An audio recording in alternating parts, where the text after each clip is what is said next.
Hello नमस्कार दोस्तों, स्वागत है आपका हमारे चैनल HPG के 53 के इस वीडियो लेक्चर में। यहाँ पर आपको हिमाचल प्रदेश प्रतियोगी परीक्षाओं संबंधित सभी महत्वपूर्ण जानकारी दी जाती है। तो आज हम डिस्कस कर रहे हैं जनरल साइंस के रिलेटेड कुछ क्वेश्चन जो कि आगामी परीक्षाओं में बहुत ही महत्वपूर्ण हैं। उन्हें देखेंगे, उन्हें डिटेल में डिस्कस करेंगे। तो आइए देखते हैं हमारा पहला प्रश्न। जो सेल्सियस और फ़ारेनहाइट की स्केल है वो किस तापमान पर समान होती है? तो इसके लिए एक फॉर्मूला होता है हमारे पास, F-32 divided by 9 equal to C/5। जब इसको -40 में 40 रख के दोनों साइड के टेम्परेचर में इक्वेट करते हैं तो हमारे पास ये -40 में सेम आती है। तो इसका करेक्ट आंसर होगा -40। तो फ़ारेनहाइट और सेल्सियस की स्केल कहाँ पर सेम होती है? -40 पे। हमारा नेक्स्ट प्रश्न है, जो बेहद कम घनत्व वाली गैस है उसको कम तापमान पर ठंडा करने पर बनने वाले पदार्थ की अवस्था को क्या कहते हैं? तो इसकी एक अवस्था है, इसको कहते हैं बोस-आइंस्टीन। तो घनत्व का जो पता है हमें, घनत्व क्या होता है? द्रव्यमान अपॉन आयतन। तो आयतन ज़्यादा होगा तो हमें बहुत ही कम घनत्व प्राप्त होता है। और जो बोस-आइंस्टीन है, इसकी अवस्था की खोज जो है वो 1924 में अल्बर्ट आइंस्टीन और सत्येंद्रनाथ बोस ने करी थी। उन्हीं के नाम पे इस अवस्था का नाम रखा गया है। और ये एक प्लाज्मा अवस्था होती है। जो प्लाज्मा अवस्था है उसमें गैस की तरह ही एटम जो है दूर दूर व्यवस्थित होते हैं, और ये है जो विद्युत की चालक होती है। इसका करेक्ट आंसर होगा बोस-आइंस्टीन। हमारा नेक्स्ट प्रश्न है, निम्नलिखित में से कौन सी धातु जर्मन सिल्वर नामक मिश्र धातु का घटक नहीं है? तो जर्मन सिल्वर का घटक कौन नहीं है? यहाँ पे है चांदी सिल्वर। तो जर्मन सिल्वर में सिल्वर ही नहीं होता है, ये याद रखने वाली बात है।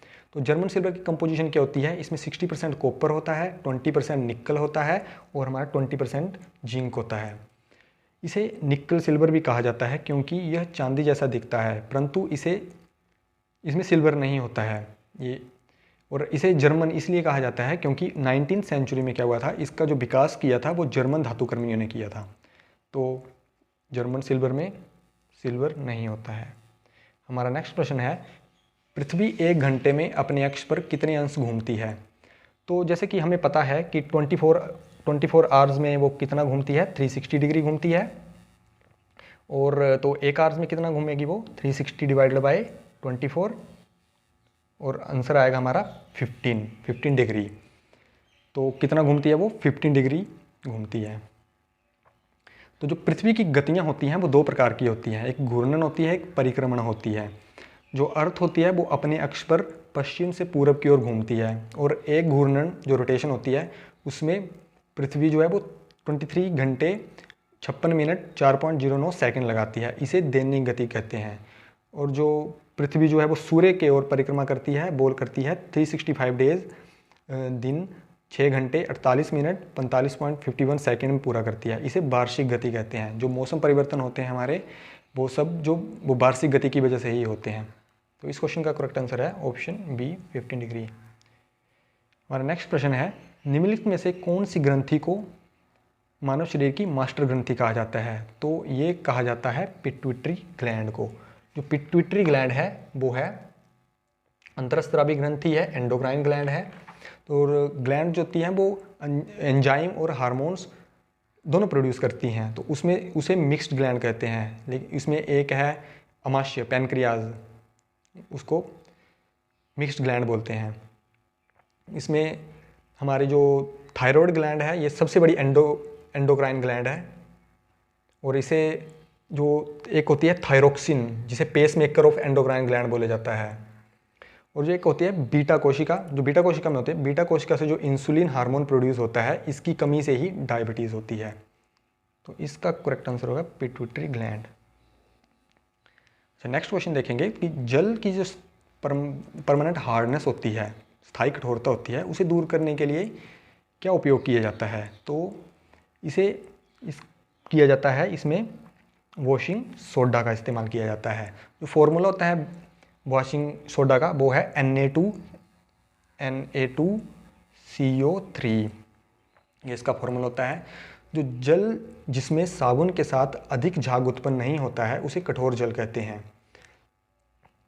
जल की स्थायी कठोरता में जल में उपस्थित कैल्शियम और मैग्नीशियम के क्लोराइड सल्फेट या नाइट्रेट के कारण होता है।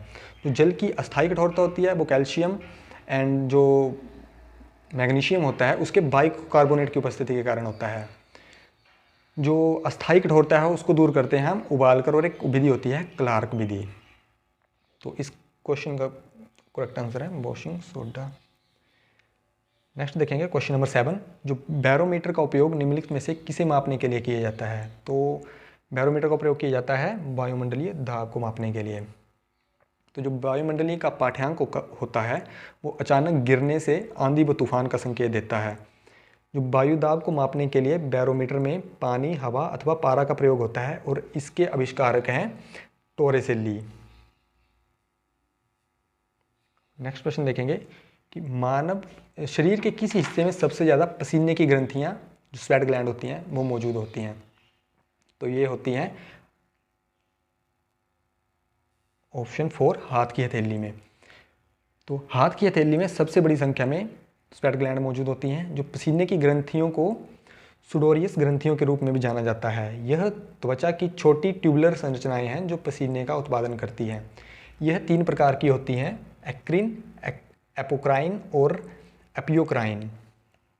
तो जो इसका करेक्ट आंसर है वो है ऑप्शन 4। नेक्स्ट क्वेश्चन देखेंगे, जो रक्त का कौन सा घटक मानव शरीर में प्रवेश करने वाले कीटाणुओं से लड़ता है? तो ये होते हैं जो WBC व्हाइट ब्लड सेल श्वेत रक्त कोशिकाएं। जो व्हाइट ब्लड कैप्सूल होते हैं ये उन कीटाणुओं से लड़ती हैं जो मानव शरीर में प्रवेश करते हैं। जो और हमें पता है कि रक्त के घटक क्या क्या होते हैं, प्लाज्मा, RBC, WBC और प्लेटलेट्स। और WBC को हम एक और नाम से जाना जाता है ल्यूकोसाइड से। जो कुछ WBC जो होते हैं वो संक्रमण के खिलाफ लड़ने के लिए एंटीबॉडी नामक रसायन बनाती हैं। यह गोल या अनियमित या अर्ध पारदर्शी कोशिकाएं होती हैं जिनमें एक नाभिक होता है और यह माइक्रोस्कोप से दिखाई देती हैं। हम नेक्स्ट प्रश्न देखेंगे, जो भारतीय मिसाइल रक्षा प्रणाली है उसमें नाग एक प्रकार का क्या है? जो नाग है वो है एक एंटी टैंक मिसाइल है। ऑप्शन ए करेक्ट होगा। तो जो नाग है वो भारतीय मिसाइल रक्षा प्रणाली के एक एंटी टैंक मिसाइल है जो हाल ही में भारत द्वारा एंटी टैंक गाइडेड मिसाइल की ये तीसरी पीढ़ी का सफल परीक्षण किया गया है। नाग मिसाइल जो है वो नाग मिसाइल कैरियर या नामिका से लॉन्च की जाती है। इसकी रेंज जो है वो 4 से 5 किलोमीटर है और यह ऑल वेदर मिसाइल है और इसे DRDO द्वारा विकसित किया गया है। तो लास्ट में हमारे पास आपके लिए एक प्रश्न है कि जो मानव के रक्त का pH होता है वह कितना होता है? तो हमें इसका आंसर जो है वो कमेंट बॉक्स में ज़रूर टाइप करके बताएं और हमें बताएं कि आपको हमारी वीडियो कैसी लगी। चैनल को सब्सक्राइब करें, वीडियो को लाइक करें, शेयर करें। धन्यवाद।